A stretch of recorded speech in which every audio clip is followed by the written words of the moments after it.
bana ya Gemena, Goma, Kananga, Kindu, Kinshasa, Kisangani, Lubumbashi, Mbandaka, pe Bujimai, CAA apesi bino occasion ya kitoko pe malamu ya kosala ba faire ya kokoma ba mvandu po Boeing 767 ezali bongo une occasion pour na bino ya kotombola bongo chiffre d'affaires na bino na o etali bongo ba fret. Avion na biso ya mwana eye tokosala na yango mosala moto abangisa moninga moto akadela moninga ezali te soki napesi yo biloko lobi koya lisusu awa te avion na bino yango wana eye tosala mosala lutu tokomema kopo tokomema sani tokomema baplastique tokomema liberi tokomema bamoto tokomema mituka tokomema eboko na nzela ya kananga bataba ya bomoi tokomema fumba pe tokomema. CAA, véritable leader dans ma bataille à RDC, azali toujours dans souci à soutenir pe kotombola kitayamboka pe natina wanande Boeing 767 oyo eye po na kopesa occasion na ba congolais nyonso surtout mingi ba o bazana ba agence ya fret basala musala malam bana mboka société na bino yango yo plus de 32 ans na service na bino pe azali ko continuer ko innover po na kopesa bino chance ya ko améliorer ba capacité pe ba chiffre d'affaires na bino. CAA azali véritable partenaire, plus de 32 ans au service de la nation. Bon début de semaine à Bota Labino, merci pour vous aider la télévision Labino pour la colonne Folinga, la journal, il y a peu pour le peuple, chef de l'État Félix Antoine Tshisekedi Tshilombo, comment qui à New York, mon dimanche 22 septembre pour participer à la 79e session, il y a Assemblée générale, il y a chef d'État, il y a gouvernement, il y a Nations Unies. Héritier mon opinion à Pessibino bas détail. Président de la République Félix Antoine Tshisekedi Tshilombo a commis na Tongo ya dimanche 22 septembre na New York na États-Unis d'Amérique pour participer à misala il y a 79e session il y a Assemblée générale il y a chef d'État pour le gouvernement il y a Nations Unies chef de l'État à Yambamaki na aéroport international JF Kennedy il y a New York et pas il y a délégation restreinte où il y a Kambamaki na ministre d'État la affaires étrangères Thérèse Kayuanda Wanye directeur, il y a cabinet, il y a chef de l'État Anthony Kinzo et le monde représentant, il y a RDC dans les Nations Unies, Zenon Mukongo. C'est ton 9e Assemblée Générale, il y a Uni et ils allaient intervenir dans le contexte international où ils allaient marquer une avancée significative, il y a réforme, il y a conseil, il y a sécurité des Nations Unies où ils ont surtout les Africains, ils allaient souhaiter Natina Wana pour Nambale Aliboso, les États-Unis d'Amérique, Bango Bandimi, que les pays mibalés d'Afrique sont siégés dans le Conseil de sécurité des Nations Unies, car si ils ont le droit de veto, sujet Oyo et Kozala Bongo, dans le débat général, ils allaient le 24 septembre, ils allaient Nangambo Mosusu RDC, Azali Kozela, élection le 9 octobre, ils allaient dans le Conseil des droits de l'homme. Oyo ezali bongo RDC azali pays francophone moko ya munene na mokili azali réputé pays solution liboso ya réchauffement climatique RDC azali pe candidat pour na moko ya siège oyo ezali réservé na Afrique lokola membre non permanent ya conseil ya sécurité bosimba ke discours ya président Félix Tshisekedi Tshilombo na tribune ya ba Nations Unies yango ezelami mingi na oyo ye akosala to akoloba ba dirigeant ya mokili na ba effort oyo ezali kosalema pour na kozongisa intégrité territoriale ya République démocratique du Congo liboso ya agression ya Rwanda. Président Félix Antoine Tshisekedi Tshilombo a kokoba pe kolobela en faveur ya République démocratique du Congo pour na babokutani ya ndenge na ndenge na ba chef d'État ya mokili mobimba. Bosimba Kembula oyo chef de l'État Félix Antoine Tshisekedi Tshilombo a kosala 6e discours na ye liboso ya ba Nations Unies et kozala discours moko ya liboso na uni pona mandat na ya mibale suite na réélection ya oyo euti kosalema na décembre 2023. Tebeta bongo masolo ya Sénat pour l'observation que plénière et salimaki week-end l'équipe kuna na Sénat toujours na bokambi honorable président Jean-Michel Samalukonde Nadine Nasonaba détail. Projet ya loi portant autorisation ya prorogation ya état de siège na Ituri pe na Nord Kivu pour la nouvelle période il y a 15 jours kokomati le 23 septembre et où tu kozala bongo adopté nyonso esalema ki mokola vendredi 20 septembre 2024 na seconde lecture na Sénat au cours ya plénière oyo et kamama ki epa ya président ya Sénat Jean-Michel Samalukonde Kenge oyo azalaki entouré na ba membre ya bureau adopté na conseil ya ba ministre ya le 12 septembre 2024 économie ya projet de loi portant autorisation ya prorogation ya état de siège na parti ya territoire ya République démocratique du Congo ezala qui présenté et pas ya ba sénateur et pas ya ministre d'état ministre ya justice pe garde de sceaux Constant Mutamba oyo a expliqué que objectif ya instauration na ye ezali nanu atteinte les lots ezali nécessaire ya ko proroger régime d'exception oyo honorable rapporteur atanga qui correspondance ya président de la République ya le 14 septembre 2024 oyo azo sollicité autorisation ya prorogation ya état de siège na parti ya territoire national oyo après débat et délibération na chambre haute ya parlement projet de loi oyo ezalaki adopté na même terme kuna pe na chambre basse ya parlement oyo a obtenir soutien ya 69 voix sur 74 sénateurs oyo bazwa qui part na vote yango des sénateurs ba votaki contre P3 ba s'abstenaki bien avant examen ya loi oyo Jean-Michel Samalukonde Kenge ayebaki na ko soumettre na ba sénateur ba point relatif ya adoption ya ordre du jour adoption ya PV ya plénière oyo euti koleka ezalaki bongo na séance ya ouverture ya session parlementaire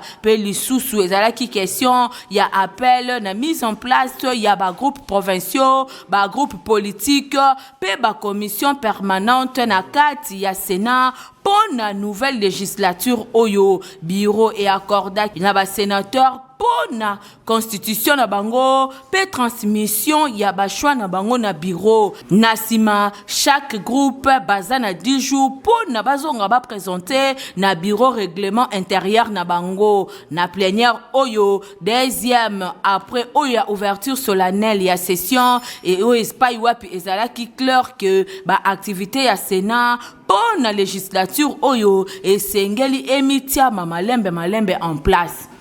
Mwana mboka topelenga koloba honorable député national Hermione Bolumbe oyo azaki bongo na vacances parlementaires na ye asalaki ba activité ya ndenge na ndenge bolanda résumé na yango elongo na Fabrice Lundombi na commentaire ya héritier Mapindemi.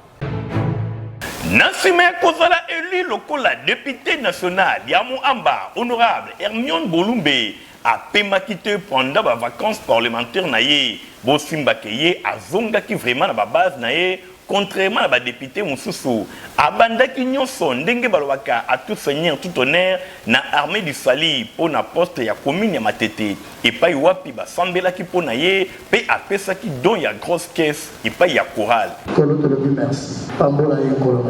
Après wana meilleur élu ya ville ya Kinshasa azalaki invité na journée ya ba jeune salutiste boy azalaki invité l'honneur ya ba jeune salutiste kuna pe apesa ki don ya guitare et pas ya chorale ya bilenge bongo na sima meilleur élu ya ville ya Kinshasa Hermione Bolumbe akendaki ko participer na Africa Spin Business Summit oyo ezali sommet moko esalemaki na Barcelone na mboka Espagne et pas wapi ba dirigeant africain ba betaki masolo na ba investisseur espagnol awa élu ya République démocratique du Congo mingi penza na Moamba député de la République mama Hermione Bolumbe atalisaki litomba ya ko investir na République démocratique du Congo mboka ya Félix Antoine Tshisekedi Tshilombo bosimba ke na suka ya exposé na ye batu ebele ba sepela ki pe ba yaki koza ba carte de visite na ye Hermione Bolumbe sur place a visité ki usine moko ya fabrication ya ba matériel médicaux Koutoupé, Bango bazali déjà prêt pour s'investir dans la ville ya Kinshasa, na République démocratique du Congo, na Bozongi naye, Mama ya Makasi, Mwasi ya Bwanya, Hermione Boulumbe, na République démocratique du Congo, Alemba quitté directement à Kendaki na ba province ya République démocratique du Congo, à Kendaki na Ituri, na Sud Kivu, pe na province ya Nord Kivu. Akoma kiti na mboka Sake, pene minduki ezali kolela, guerre ezali kobundama entre ba FRDC et longo na ba M23 RDF oyo bazali soutenir et pa ya Rwanda. Boye nyonso wana ezalaki kaka pona koyeba pe koyekola ba réalité pe koluka ndenge nini ko contribuer na bozongi ya kimia na est ya RDC. Après kuna Eli ya Amba akitaki directement na grand séminaire ya Maïdi kuna na province ya Congo central ezalaki pona ko constater abandon et matériel il y a Société nationale d'électricité SNEL na mopoussé ba câble et le monde ba transformateur ndenge ezala abandonné depuis 2018. Soki tolingi to sala musala te to tikila bato balingi basala musala pour ba accompagner vision ya chef de l'État to tika koganga à tout moment vision chef de l'État pour na ko matérialiser yango ezana musala boyete na bozongi na na ville ya Kinshasa directement akendaki ko déposer question écrite kuna na bureau ya Assemblée nationale pour na DG ya SNEL, ministre ya environnement, ministre ya mine, pe ministre ya UTPR. Nyonso wana ezali kotalisa ke Hermione Boulumbe azali kaka pona mo ambate azali député de la République ndenge bazali kobenga ye kuna abandaki na quartier Mukonzo 1 na commune ya Limete apesaki ba don et ba machette ba Congo pe biloko ya ndenge na ndenge epai ya ba mama marchère batondisamaki na esengo na ndenge ya kosakana te apesaki pe na ba chaise en plastique asukaki wana te akendaki pe na Mukonzo de kuna pe apesaki ba bassin epai ba mama esunga bango na boteki mapa ba fond de commerce pe epesamaki même ba marchère basungamaki na esengo nyonso akendaki pe na commune ya Kisenso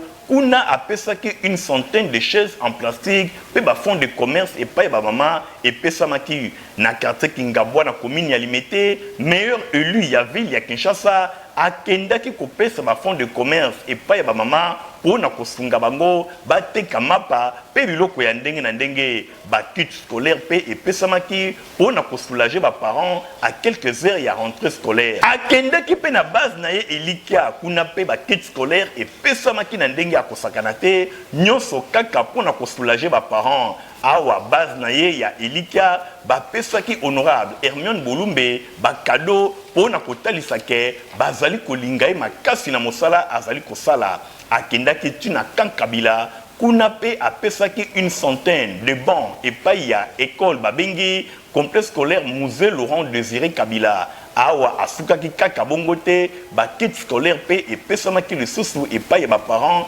bango nyonso babelelaki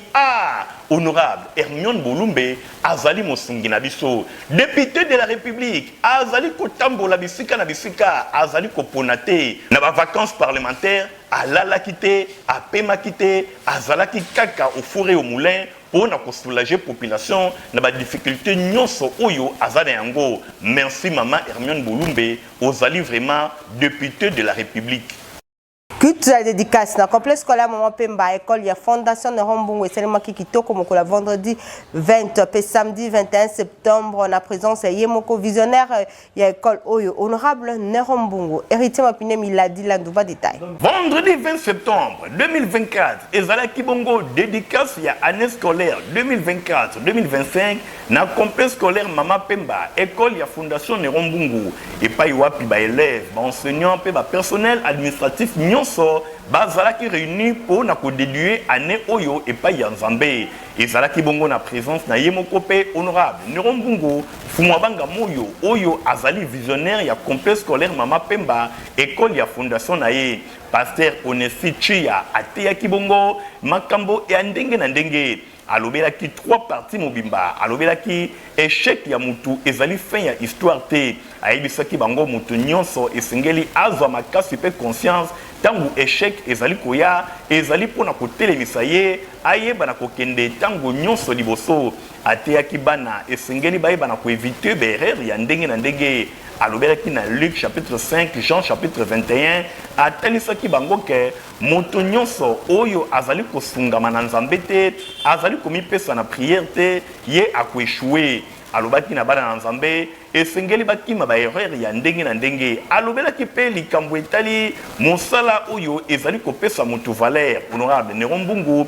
ye mpe azwaki parole mbala ya liboso depuis année scolaire ebandi alobaki na bana esengeli bamipesa discipline bayeba na komipesa na mateya bayeba na komipesa na kelasi pamba te mpo na kozala utile na société esengeli omipesa na kelasi ezali passage obligé akebisaki bana esengeli bayaka na classe na mbeli te na machette te na gilette te mpo na koevite baproblème ya ndenge na ndenge ayebisaki bango okokoma moto monene te soki oleki na nzela ya kelasi te tomonaki mpe présence ya major Ange ye mpe ayaki mpo na kosala visite na complexe scolaire Mama Pemba bosimbake nyonso elekaki vraiment kitoko mokolo ya samedi nde honorable Néron Mbungu mfuma banga moyo initiateur ya complexe scolaire Mama Pemba ye azongaki lisusu kuna mpo na koparticiper toujours na culte oyo ezalaki bongo ya kodedie complexe scolaire Mama Pemba na maboko na nzambe mpo na mokolo ya mibale c'est-à-dire mokolo ya samedi mateya eteyamaki epai ya docteur Placide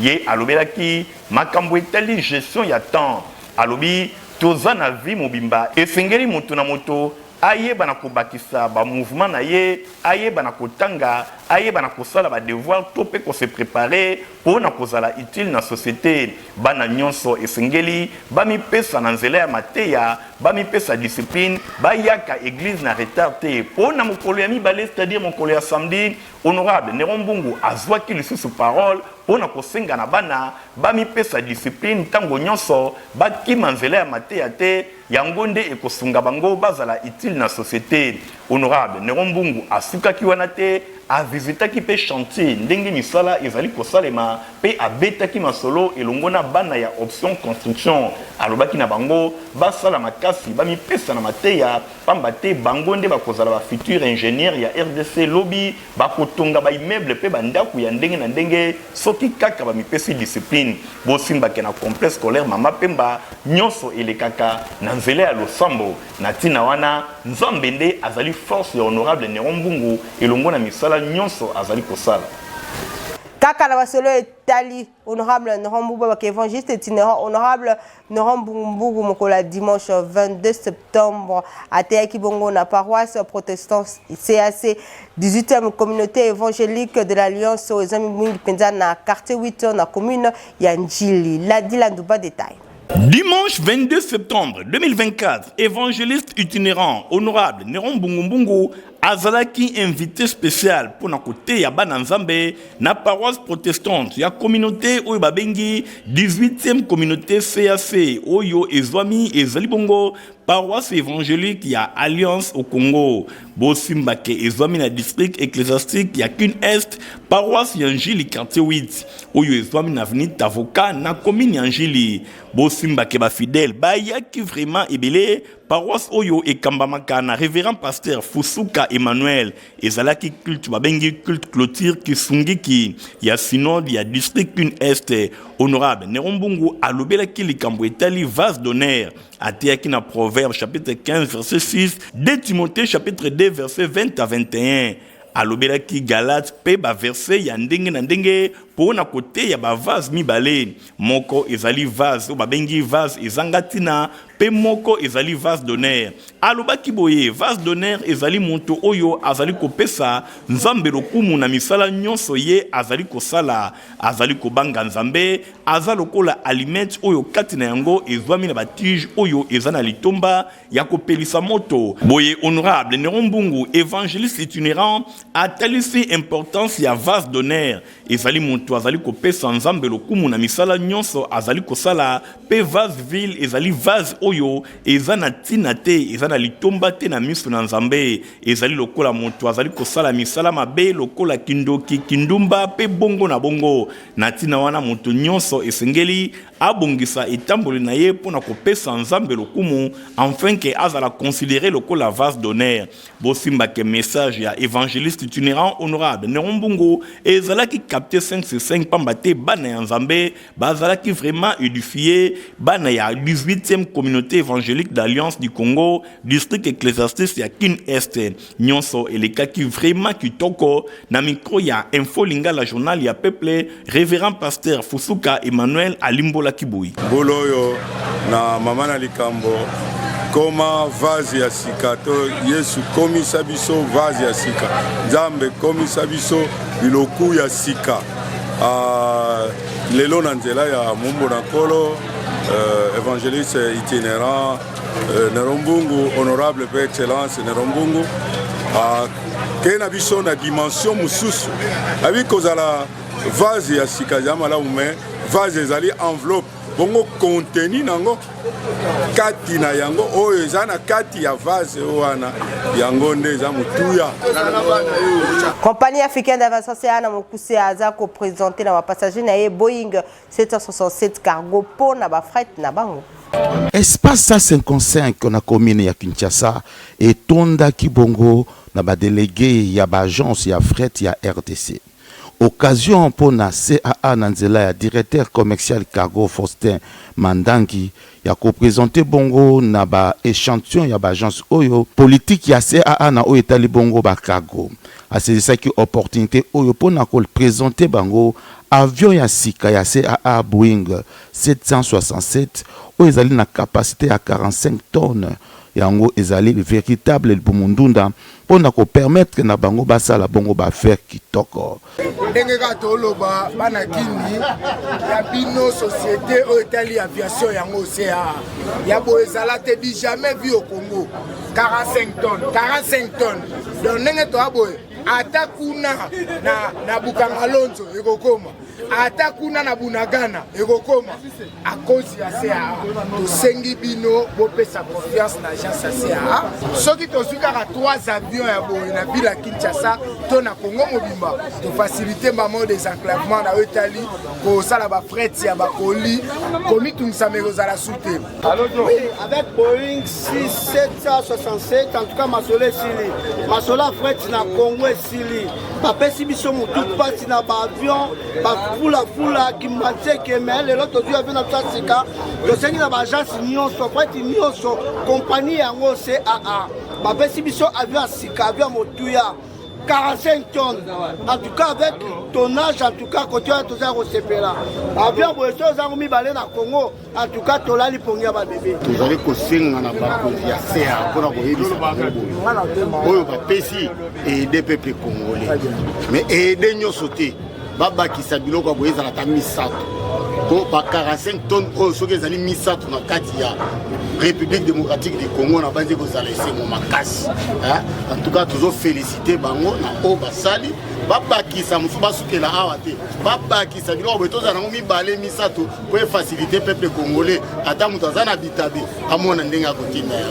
bana ya Gemena, Goma, Kananga, Kindu, Kinshasa, Kisangani, Lubumbashi, Mbandaka, pe Bujimai, CAA apesi bino occasion ya kitoko pe malamu ya kosala ba faire ya kokoma ba mvandu po Boeing 767 ezali bongo une occasion pour na bino ya kotombola bongo chiffre d'affaires na bino na o etali bongo ba fret. Avion na biso ya mwana eye tokosala na yango mosala moto abangisa moninga moto akandela moninga ezali te soki napesi yo biloko lobi koya lisusu awa te avion na bino yango wana eye tosala mosala lutu tokomema kopo tokomema sani tokomema baplastique tokomema liberi tokomema bamoto tokomema mituka Mataba ya bomoi, tokomema. Fumba pe, tokomema.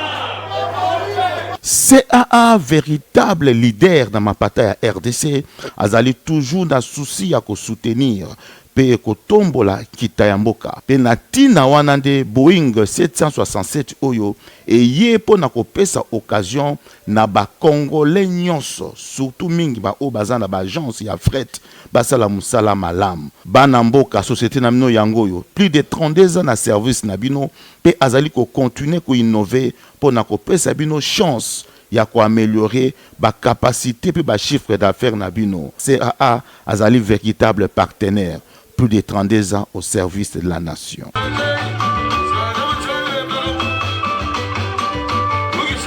Pona kolata sapata kitoko pe ya qualité ba kina 7e honi mwete Papa Griff azawa na aza kusala ba sapata kitoko pe ya qualité Igor Ntingi ba détail. Papa sinangai e utako apio. Baye nyonso balinga kolata basapatu kitoko saper d'État mwana mboka Basile Semopa alias Papa Griff Kokobar de la Sab asali esika pona ba congolais nyonso bayeba na kozwa mokoto ya kitoko sandal lipapa ba ceinture pe biloko ya ndenge na ndenge nyonso ezali kosalema epai ya mwana mboka saper d'État Papa Griff boye na présidence de la SAP epai wapi ba mokoto bozali komona ezali kosalema euti na Italie euti bisika mosusu te kaka awa mwana mboka saper d'État Papa Griff yende azali kosala yango kasi komitungisa na ye ezali boni gouvernement bazali kotala ye kaka boye alors que bakoki kotia maboko pona oyo azali kosala ekende tango nyonso liboso na koloba lisusu nini bandeko nanga bino moko bomoni bino moko bolinga yango mutu nyonso akokota na 7e rue place commerciale awawa tout au long ya ba fabricant au traditionnel ariketaka yango Papa Griff mawa ngo Papa Griff mawa vraiment musala kitoko boye alors ça on les gamundele et puis les autres diraient mais pourquoi pas tes gouvernements balingo soutenir yete na ebita bande onanga botu na peut-être bango na ebakate na salanine na zanga pe politicien te artiste kaka mais les autres sala mawato donc ezaka pour na ko informer le sous maman na biso Judith yozali maman excellence premier ministre voilà on a pouvoir on kutanga na zara Papa Griff ndenge pe son excellence monsieur le président de la République Fachi Beton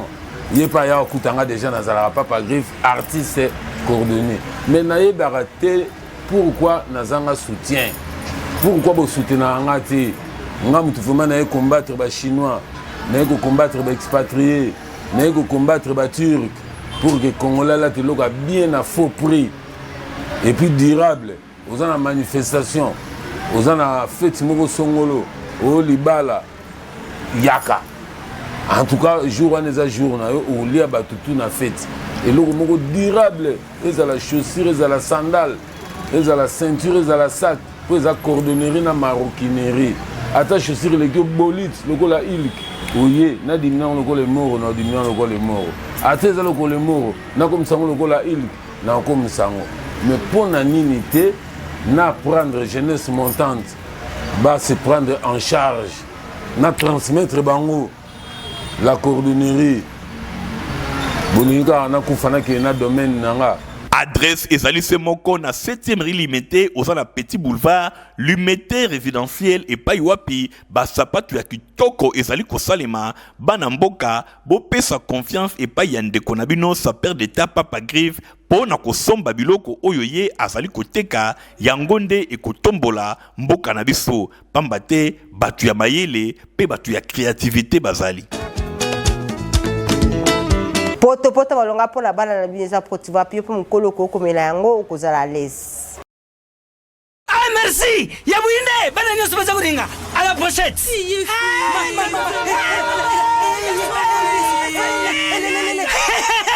Vous allez quoi mais Protivap est tonne la protéine et énergie. Ah papa merci pour les Protivap pour les enfants. Eh Bino, bote la baonine. Bote na bote la Bino. Baba kansa bomba bonga. Bona bana na yo bakuma rukura bana oyo. Faut laisser kabango poto Protivap. Et ça pota te. Allez, kamata. Bon appétit.